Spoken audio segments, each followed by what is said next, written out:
Hi friends, today we're going to read two more chapters in our book, Junie B. Jones and the Mushy, Gushy Valentime by Barbara Park. Chapter 3, Picking Out Valentimes. The Valentimes box turned out very beautiful. After it was finished, Mrs. passed out lists for us to take home. The lists had the names of all the children in room 9. There are 18 children in our class, said Mrs., so that means everyone needs to bring 18 valentines. I raised my hand. Do we bring valentines for ourselves too? I asked her. Well, no, she said. I mean, there's no rule against it, I suppose, but valentines are supposed to be given to others. She thought for a second. Oops, I guess that means I made a mistake, doesn't it? She said. Since you won't be bringing cards for yourselves, you will only need to bring in 17 valentines. I raised my hand again. Yeah, only what if we want to bring a valentine for you, Mrs.? I asked. Mrs. raised up her eyebrows. Well, then you would be back up to 18 again, wouldn't you? She said. 17 plus 1 equals 18. I tapped my chin. Yeah, only what if there's people in here who we don't actually like that much? Do we have to bring them a valentine too? Yes, Junie B., she said, of course you do. Valentine's Day is a day of friendship for everyone. So every single boy and girl in room 9 will bring a card for every other boy and girl. After Mrs. finished explaining, she sat back down at her desk. I zoomed up there and whispered in her ear, Yeah, only I know I have to bring cards to the regular boys and girls, I said real soft. But I don't have to bring cards to the big fat stinky heads, do I? All of a sudden, Mrs. throwed her arms in the air. Yes, Junie B., yes you do, she said for the last time. You will bring a card for everyone in room 9, even the big fat stinky heads. Just then, all of room 9 looked at her, because teachers are not supposed to say big fat stinky heads, I think.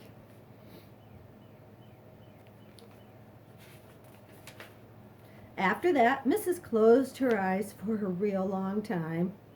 Then finally, she stood up very slow and she went to the sink and she took an aspirin. The next day was Saturday, and it was the funnest Saturday ever, 'cause Daddy took me to the drugstore and he bought me beautiful heart antennas for my head. Plus also he let me pick out my very own box of Valentimes. After we got home, Mother helped me pick out the perfect cards for every person in room 9. First, I picked a card for my bestest friend, Lucille. It had a lovely princess on the front of it. This one, Mother, I said. I will give this one to Lucille, because when she grows up, she's going to marry an expensive prince, and she's going to let me and Grace sweep her castle. Plus also, we will get to wear her raggedy, used-up gowns. Mother looked and looked at me. Lucille is a regular saint, she said very quiet. I know it, I said. Me and Grace are lucky to have her. After that, I found the perfect card for Grace, too. It had 2 running shoes on the front of it. Mother, read me the words. It said, Valentine, you and I make a perfect pair. We do, Mother. Me and Grace do make the perfect pair, 'cause Grace can beat me at running, and I can beat Grace at lots of other stuff, probably. Only I haven't actually found anything yet. After that, I picked out a valentine for each person in room 9. Every time I picked one out, Mother crossed a name off the list. Finally, there was only one name left. Jim, said Mother, you still need to pick a card out for Jim. I did a big sigh, because I didn't want to give that guy one, of course. I looked all through my box of valentines. Then all of a sudden, I saw a card with a funny skunk on the front. That one, I said. I will send Jim that one. Mother shook her head. I don't know, Junie B., she said. A picture of a skunk just doesn't seem very nice. I put it in an envelope. Perfect, I said, 'cause neither is Jim. Chapter 4, The Disagreement. On Monday, I skipped into room 9 very thrilled. Mrs., look, I said, I have all my valentines for the big, giant valentines box. They are right here in this paper bag I am carrying. I runned and showed her inside it. See them, Mrs.? I matched every single card to the exact person who will get it, I explained. Mrs. patted my head. She said the word of good job. Then she took me by my hand and she showed me how to put my Valentines through the mail slot in the box.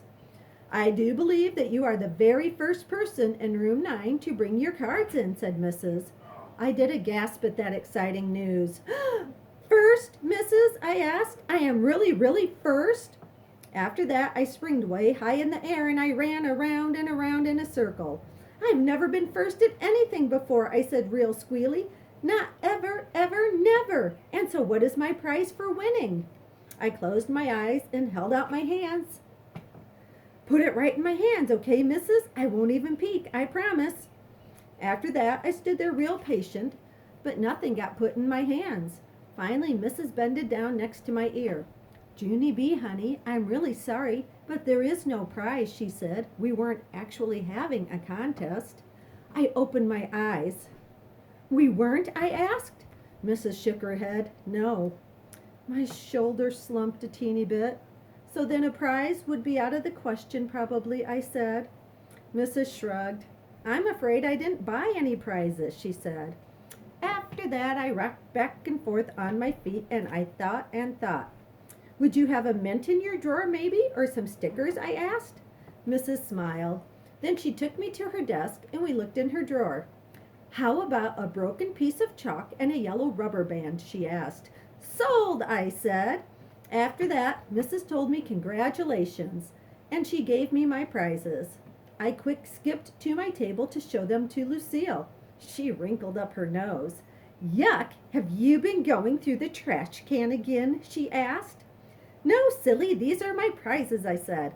I got prizes for bringing in my Valentines first. Lucille smoothed her dress. Yes, well, I would have brought my cards in today, too, but they're not back from the printers yet, she told me. What? I said. What printers? The printers where they print my name on the cards, she said. Wait till you see them, Junie B. Every card will have love and kisses from Lucille on the bottom of it. She hugged herself. They are so beautiful, she said. Each Valentine has a cherry lollipop on the front, and the lollipop is in the shape of Cupid. She sighed, very dreamy. Cupid is the symbol of Valentine's Day, you know, she said. Of course I know, I said back. Plus, also skunks and shoes are symbols of Valentine's Day, too, 'cause that's what are on my cards. After that, me and Lucille did our work till recess. Then both of us went outside to play with our other bestest friend, Grace. Only too bad for us, 'cause Lucille kept on bragging about Valentine's Day, and that's how come she and that Grace got into a disagreement.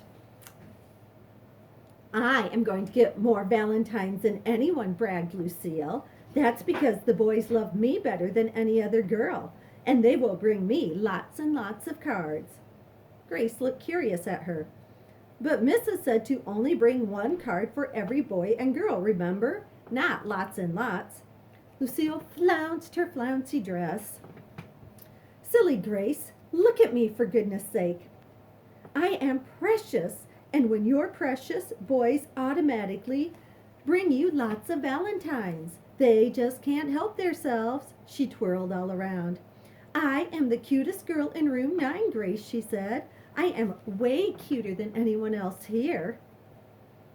She giggled and pointed. Even you!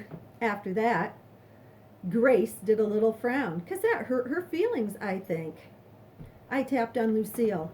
Yeah, only Grace is the nicest, Lucille, I said, and so maybe the boys will bring her lots of Valentines, too. Lucille did a huffy breath at me. But I'm richer than Grace, Junie B, so that is another reason to bring me more, she said. I thought for a minute. Yes, but Grace can run faster, I said. So, said Lucille, my hair is longer, and boys like long hair.